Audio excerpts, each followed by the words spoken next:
بسم اللہ الرحمن الرحیم۔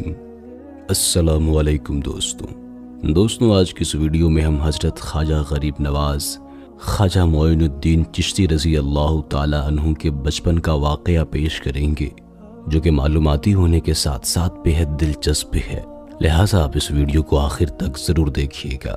دوستوں، شیخ المشائخ سلطان الہند غریب نواز حضرت خواجہ معین الدین چشتی اجمیری رحمۃ اللہ علیہ 14 رجب 536 ہجری کو جنوبی ایران کے علاقے سیستان میں پیدا ہوئے۔ آپ کے والد گرامی خواجہ غیاث الدین حسن بہت دولت مند تاجر اور بااثر شخص تھے۔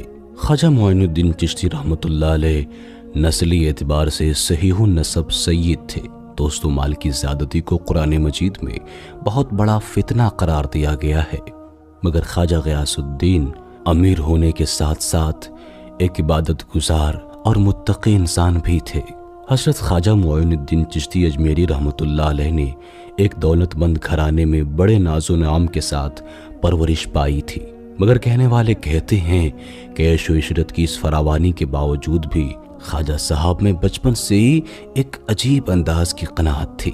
جس دور میں حضرت خواجہ غریب نواز رحمۃ اللہ علیہ کی پیدائش ہوئی تھی، وہ بڑا پرآشوب دور تھا۔ سیستان اور خراسان لوٹ مار کی زد میں تھے، ہر طرف افراتفری کا ماحول تھا۔ سیاسی انتشار نے انتہائی سنگین صورت اختیار کر لی تھی۔ سرسبز و شاداب علاقوں میں آگ بھڑک رہی تھی اور خوبصورت سے خوبصورت شہر کھنڈرات بنتے جا رہے تھے۔ مسلمانوں میں کئی فرقے بن چکے تھے جو بڑی بے دردی اور بے رحمی کے ساتھ مسلمانوں کا ہی خون بہا رہے تھے۔ پورے ملک میں قتل و غارت کا بازار گرم کر رکھا تھا۔ یہی وہ زہر آلود فضا تھی جس نے خواجہ غیاث الدین حسن کو اپنا وطن چھوڑنے پر مجبور کر دیا۔ آپ رحمۃ اللہ علیہ اپنی بیوی اور بچے کو لے کر خراسان چلے آئے۔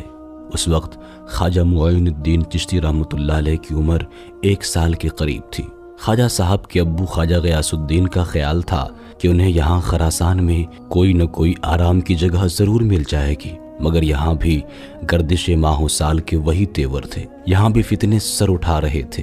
خواجہ غیاث نے اپنے فرزند کی تعلیم و تربیت کے لیے بڑا اہتمام کیا، مگر خراسان کی صورتحال روز بروز بگڑتی ہی چلی گئی۔ 549 ہجری میں خونی سیلاب انسانی سروں سے گزر گیا۔ اس وقت خواجہ معین الدین چشتی رحمۃ اللہ علیہ کی عمر 13 سال تھی۔ خواجہ معین الدین چشتی رحمۃ اللہ علیہ نے مصیبتوں اور آفتوں کے المناک ماحول میں پرورش پائی تھی اور اپنی آنکھوں سے مسلمانوں کے خون کے دریا بہتے دیکھے تھے۔ کبھی کبھی آپ نہایت رقت آمیز لہجے میں اپنے ابو جان سے سوال کرتے کہ بابا جان، مسلمانوں کا خون آخر کب تک بہتا رہے گا؟ کہنے لگتے، بیٹا، یہ شربار موسم اور خونی ہوائیں ایمان والوں کے لیے آزمائش ہیں، تمہیں صبر کرنا ہی پڑے گا۔ پھر ایک دن صبر کی تلقین کرنے والا بھی دنیا سے رخصت ہو گیا۔ خواجہ غیاث الدین حسن نے 551 ہجری میں وفات پائی۔ اس وقت حضرت خواجہ معین الدین چشتی رحمۃ اللہ علیہ کی عمر مبارک 15 سال تھی۔ آپ نے آنکھیں کھولتے ہی ہر طرف قیامت کے مناظر دیکھے تھے۔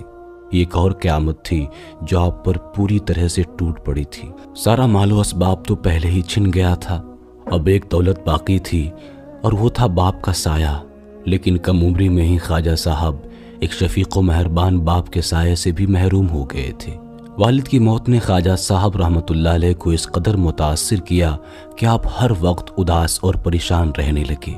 ایسے نازک لمحات میں آپ کی ماں تھیں حضرت بی بی نور رحمۃ اللہ علیہا، جنہوں نے بڑی استقامت کا ثبوت دیا اور بڑے حوصلے کے ساتھ بیٹے کو سمجھایا، اے فرزند، زندگی کے ہر سفر میں ہر مسافر کو تنہائی کی اذیتوں سے گزرنا پڑتا ہے۔ اگر تم ابھی سے اپنی تکلیفوں کا ماتم کرنے بیٹھ گئے تو یہ دشوار گزار راستہ کیسے طے کرو گے؟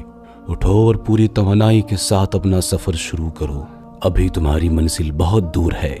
یہ والد محترم کی محبت کا ثبوت نہیں کہ تم دن رات ان کی یاد میں آنسو بہاتے رہو۔ اولاد کی محبت یہ ہے کہ وہ باپ کے خواب کی تعبیر پیش کرے، اور تمہارے باپ کا ایک ہی خواب تھا کہ ان کا بیٹا علم و فضل میں کمال حاصل کرے۔ امی جان کی تسلیوں سے حضرت خواجہ غریب نواز رحمۃ اللہ علیہ کی طبیعت سنبھل گئی اور آپ ذوق و شوق کے ساتھ علم حاصل کرنے لگے، مگر سکون و فراغت کی یہ مہلت بھی زیادہ لمبی نہ رہ سکی۔ مشکل سے 1 سال گزرا ہوگا کہ حضرت بی بی نور رحمۃ اللہ علیہا بھی اس دنیا سے چلی گئیں۔ اب تنہائی کی داستان پوری طریقے سے مکمل ہو گئی تھی۔ اب حضرت خواجہ غریب نواز رحمۃ اللہ علیہ اس دنیا میں بالکل اکیلے رہ گئے تھے۔ والد گرامی کی وفات کے بعد ایک باغ اور ایک چکی آپ کو ورثے میں ملی تھی۔ ماں کی زندگی میں تو پھر بھی آپ حصول رزق کی کشمکش سے آزاد تھے، مگر جب ماں کا بھی انتقال ہو گیا تو کاروبار کا سارا بوجھ آپ کے کندھوں پر آ گیا۔ خواجہ معین الدین چشتی اجمیری رحمۃ اللہ علیہ نے باغبانی کو اپنا پیشہ بنا لیا۔ سارے کام آپ خود ہی انجام دیا کرتے تھے۔ پیڑوں کو پانی دیتے، زمین کو ہموار کرتے، پودوں کی کاٹ چھانٹ عمل میں لاتے، کھاد وغیرہ کا بندوبست کرتے اور منڈیوں میں جا کر خود ہی پھل بھی بیچا کرتے تھے۔ اس کاروباری کشمکش سے آپ کی تعلیم پر بہت برا اثر پڑا اور آپ کی پڑھائی بند ہو گئی۔ حضرت خواجہ غریب نواز رحمۃ اللہ علیہ کو اس کا بڑا دکھ تھا، لیکن ایک ایسی مجبوری تھی کہ جس کا بظاہر کوئی توڑ نظر نہیں آ رہا تھا۔ آپ رحمۃ اللہ علیہ اکثر اوقات اپنی اس محرومی پر غور کرتے اور جب کوئی حل نظر نہیں آتا تو شدید مایوسی کے عالم میں آسمان کی طرف دیکھتے اور آسمان کی طرف دیکھتے دیکھتے رونے لگ جایا کرتے تھے۔ یہ خدا کے سامنے ایک بندے کی خاموش دعا تھی۔ دوستوں، ایک دن حضرت خواجہ غریب نواز رحمۃ اللہ علیہ اپنے باغ کے پیڑوں کو پانی دے رہے تھے کہ تبھی ادھر سے مشہور بزرگ حضرت ابراہیم کندوزی رحمۃ اللہ علیہ کا گزر ہوا۔ خواجہ صاحب بزرگ کو دیکھ کر دوڑتے ہوئے آئے اور ابراہیم کندوزی رحمۃ اللہ علیہ کے ہاتھوں کو بوسہ دینے لگے۔ بزرگ ایک لڑکے کی جوش عقیدت سے بہت زیادہ خوش ہوئے۔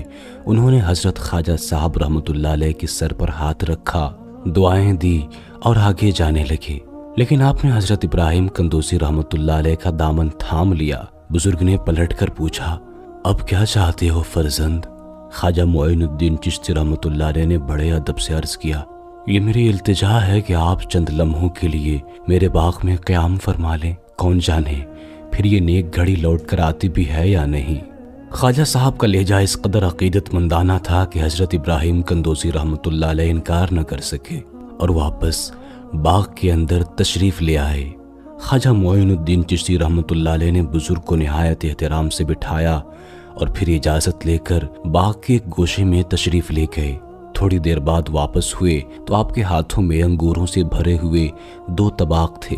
خواجہ غریب نواز رحمۃ اللہ علیہ نے عاجزی کے ساتھ انگور کے وہ تازہ خوشے حضرت ابراہیم کندوزی رحمۃ اللہ علیہ کے سامنے رکھ دیے اور خود ہاتھ باندھ کر کھڑے ہو گئے۔ کہنے لگے، خادم کے پاس آپ کی تواضع کے لیے بس یہی کچھ تھا، اگر اسے قبول کر لیں تو میں اپنی خوش قسمتی پر فخر کروں گا۔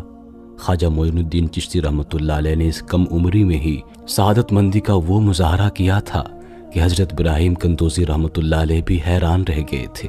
بزرگ نے ایک بار پھر خواجہ صاحب رحمۃ اللہ علیہ کو محبت بھری نظر سے دیکھا اور آپ کی دل جوئی کے لیے چند انگور اٹھا کر منہ میں رکھ لیے۔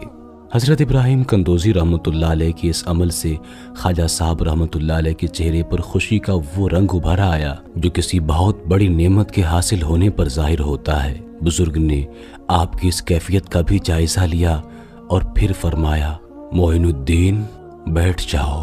خواجہ صاحب رحمۃ اللہ علیہ 2 زانو ہو کر بیٹھ گئے۔